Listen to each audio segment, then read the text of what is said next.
আসসালামু আলাইকুম। বাংলাদেশ বেতার গোপালগঞ্জ খবর পড়ছি শিফাত রাকা।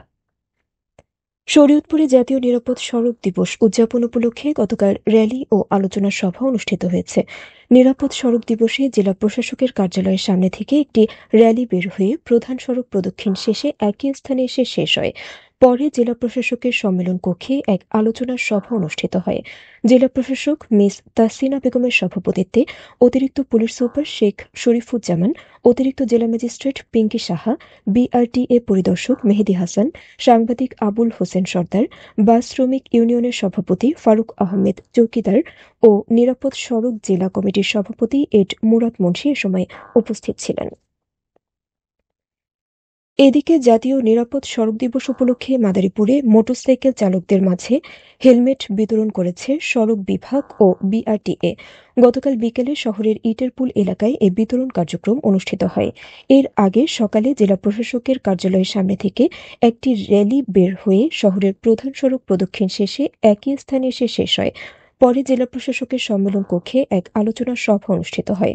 সভায় বক্তারা বলেন, ট্রাফিক আইন মেনে চলা ও হেলমেট ব্যবহার সড়ক দুর্ঘটনা রোধে অপরিহার্য। হেলমেট ব্যবহার কেবল আইন নয়, নিজের জীবনের সুরক্ষা। ভারপ্রাপ্ত জেলা প্রশাসক মোহাম্মদ হাবিবুল আলমের সভাপতিত্বে অতিরিক্ত জেলা প্রশাসক আল নোমান, নির্বাহী প্রকৌশলী নাজমুল হাসান, অফিসার ইনচার্জ মোহাম্মদ রিজানুর রহমান ও মোটরযান পরিদর্শক মোহাম্মদ আমির হোসেন এ সময় উপস্থিত ছিলেন।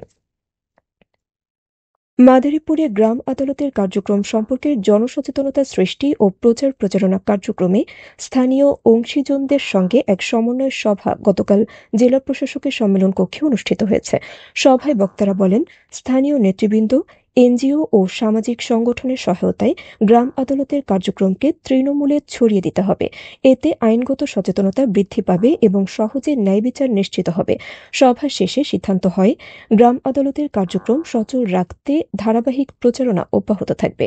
ভারপ্রাপ্ত জেলা প্রশাসক মোহাম্মদ হাবিবুল আলমের সভাপতিত্বে সিনিয়র সহকারী জজ ও জেলা legal aid officer Rabeya Begum, অতিরিক্ত পুলিশ সুপার জাহাঙ্গীর আলম, প্রকল্প সমন্বয়কারী মোহাম্মদ নজরুল ইসলাম, বিভিন্ন এনজিও প্রতিনিধি, ধর্মীয় নেতা ও যুব সমাজের প্রতিনিধিরা এ সময় উপস্থিত ছিলেন। তেল বীজ উৎপাদন বৃদ্ধি ও কৃষকদের উৎসাহ দিতে মাদারীপুরে ৪,৫০০ কৃষকের মাঝে বিনামূল্যে সার ও সরিষা বীজ বিতরণ করা হয়েছে। গতকাল সদর উপজেলা মিলনায়তনে এ বিতরণ কার্যক্রম উদ্বোধন হয়। কৃষি সম্প্রসারণ অধিদপ্তরের উপপরিচালক ড রহিমা খাতুন এতে প্রধান অতিথি ছিলেন। উপজেলা কৃষি কর্মকর্তা দীপ্তি রানী সরকার জানান, প্রতি কৃষককে ১০ কেজি ডিএপি, ১০ কেজি এমওপি ও ১ কেজি সরিষা বীজ দেওয়া হয়েছে। এ উদ্যোগে তেল বীজ উৎপাদন বাড়বে এবং ভোজ্য তেল আমদানি নির্ভরতা কমবে। উপজেলা নির্বাহী কর্মকর্তা ওয়াদিয়া শাবাবের সভাপতিত্বে উপজেলা কৃষি কর্মকর্তা দীপ্তি রানী সরকার, সুমন সরকার, নজরুল ইসলাম ও কাজী অনিক এ সময় উপস্থিত ছিলেন। গোপালগঞ্জের চিহ্নিত ডাকাত সদস্য ও ফরিদপুরের ভাঙ্গা থানার ডাকাতি মামলার ১০ বছরের সাজাপ্রাপ্ত পলাতক আসামি সুমন শেখকে গ্রেফতার করেছে র্যাব। গ্রেফতারের বিষয়টি নিশ্চিত করেছেন র্যাব-৬ খুলনার ভাটিয়াপাড়া ক্যাম্পের camp commander Rezaul Haque. RAB জানায়, গোপন সংবাদের ভিত্তিতে বুধবার দুপুর গভীর রাতে র্যাব-৬ ভাটিয়াপাড়া ও র্যাব-৪ এর সিপিবি-২ এর একটি টিম সাভারের হেমায়তপুর এলাকায় অভিযান চালিয়ে তাকে আটক করে। গ্রেফতারকৃত ডাকাতের বাড়ি গোপালগঞ্জ সদর উপজেলার পূর্ব নিচরা গ্রামে। গোপালগঞ্জের টুঙ্গিপাড়ায় মা ইলিশ সংরক্ষণে গতকাল মধুমতি নদীতে দিনব্যাপী অভিযান চালিয়ে প্রায় ৩,০০০ মিটার কারেন্ট জাল জব্দ করা হয়েছে। পরে এসব নিষিদ্ধ জাল পুড়িয়ে বিনষ্ট করা হয়। নির্বাহী ম্যাজিস্ট্রেট ও সহকারী কমিশনার ভূমি আল আমিন হালদার এ মোবাইল কোর্টের নেতৃত্ব দেন। সিনিয়র উপজেলা মৎস্য কর্মকর্তা দেবাশিস বাছার, সঙ্গীয় পুলিশ ফোর্স সহ মৎস্য দপ্তরের কর্মকর্তা ও কর্মচারীবৃন্দ এ অভিযানে অংশ নেন। এদিকে গতকাল শরীয়তপুর পালং উত্তর বাজার শাবনুর মার্কেটে অভিযান পরিচালনা করেছে জাতীয় ভোক্তা অধিকার সংরক্ষণ অধিদপ্তর।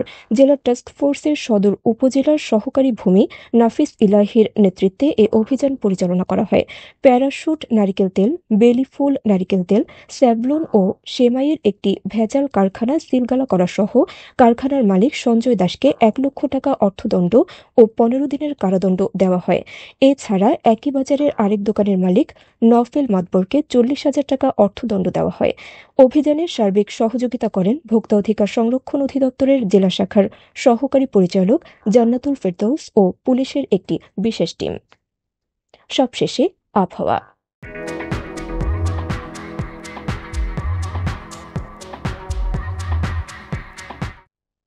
আজ বেলা 1টা পর্যন্ত আবহাওয়ার পূর্বাভাসে বলা হয়েছে, দেশের অভ্যন্তরীণ নদীবন্দরসমূহের জন্য কোনো সতর্কবার্তা নেই এবং কোনো সংকেতও দেখাতে হবে না।